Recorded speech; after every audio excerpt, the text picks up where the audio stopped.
తిట్టించుకున్నానని నిన్న ఒక ఫంక్షన్లో ఆయన మాట్లాడుతూ భావోద్వేగాన్ని కూడా గురయ్యారు చిరంజీవి గారు. ఆ చిరంజీవి గారిది ఒక బయట ఉంది, ప్లే అవుతుంది, చూద్దాం.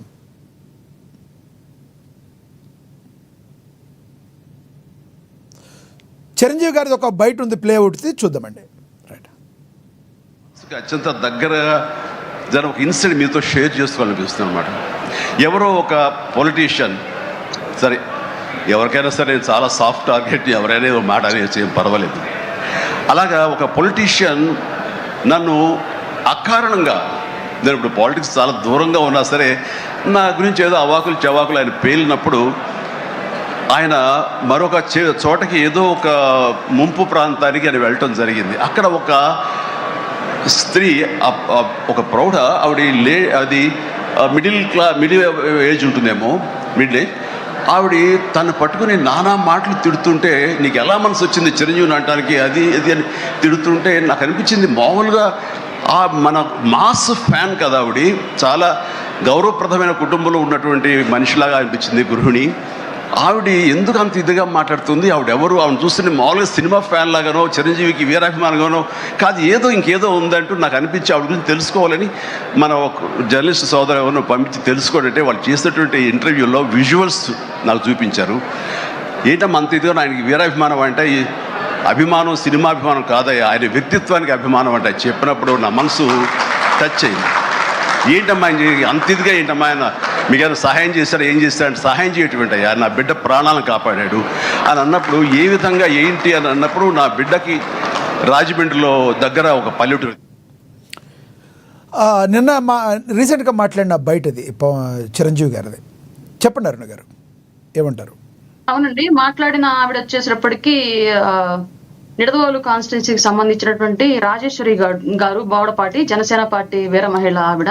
ఇన్సిడెంట్ వచ్చేటప్పటికి సిపిఎం నారాయణ గారు ఇష్టం వచ్చినట్టుగా, ఆయనకి ఎప్పుడు ఏది గుర్తొస్తే అప్పుడు ఏది మాట్లాడతారో తెలియకుండా మాట్లాడేస్తూ ఉంటాడు. అట్లాంటి వ్యక్తి చిరంజీవి గారు ఇష్టం వచ్చినట్టుగా మాట్లాడిన టైంలో ఆయన ఒక గోదావరి వరద వచ్చినప్పుడు ఒక ప్రాంతానికి పర్యటనకి వెళ్ళినప్పుడు ఆవిడ, నువ్వు పడవ దిగును చిరంజీవిని ఇష్టం వచ్చినట్టుగా మాట్లాడతావరా అని చెప్పేసి అంటే, అటుకంటే ఆయన ఒడ్డు మీద కూడా రాకుండా భయపడిపోయి వెళ్ళిపోయిన సంఘటన అది. లాస్ట్ ఇయర్ జరిగింది ఈ సంఘటన. ఆవిడ పేరు రాజేశ్వరి, జనసేన పార్టీ వీర మహిళ, నిడదవోలు నియోజకవర్గం ఆవిడది.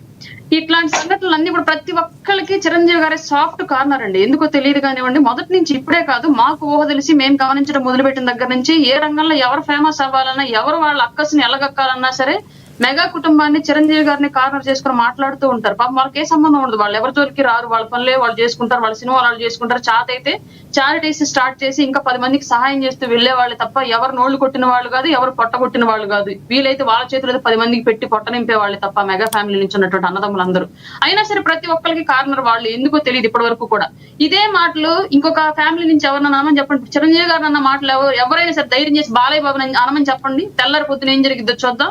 లేదు ఇంకొక ఫ్యామిలీ అనమని చెప్పండి, తెల్లారి పొద్దున ఏం జరిగిద్దో చూద్దాం. కానీ అట్లా ఎవరి జోలికి వెళ్ళరు. ఒక చిరంజీవి గారి ఫ్యామిలీ, మెగా ఫ్యామిలీ మాత్రమే కార్నర్ అందరికీ కూడా. ఇప్పుడు అరుణ్ గారు, ఇప్పుడు ఈ సమస్యలకు సంబంధించి చిరంజీవి గారు పరిష్కరించే, ఒకవేళ ముడిపడి సమస్య పరిష్కారం అయితే ఓకే, సమస్య పరిష్కారం కాకపోతే మిగతా ఆర్టిస్టులు కానీ మిగతా కొంతమంది సీనియర్లను కలుపుకొని చిరంజీవి గారు దీనికి ఒక ముందడుగు వేసే అవకాశం ఉందా?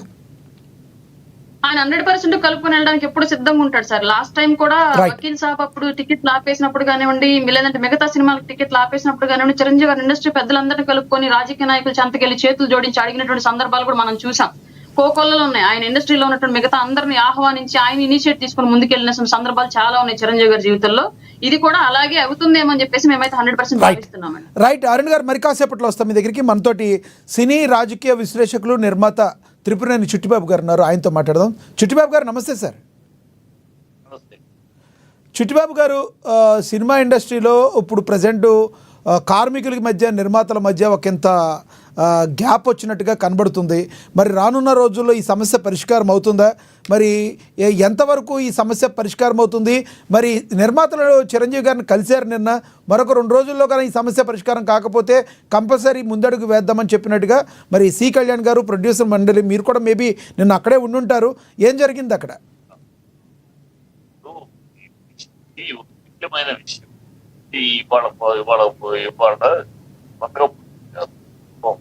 మూడేళ్లుగా ఒక డెడ్ లైన్ ఇచ్చి ఆగస్టు 2025 ఆగస్టు 1 దీని మీద ముందుకు వెళ్దామని చెప్పి అప్పుడు ఒక అగ్రిమెంట్ చేసి అప్పుడు ఫెడరేషన్ ఓకే అనుకున్నా. ఇప్పుడు ఆగస్టు 1వ తారీఖు వచ్చింది. అయినా కూడా 30% 30% పెంచడంలో రెండు రకమైన కొంచెం గట్టిగా మాట్లాడండి, మీ వాయిస్ వినబడతలేదు, కొంచెం గట్టిగా మాట్లాడండి చిట్టిబాబు గారు.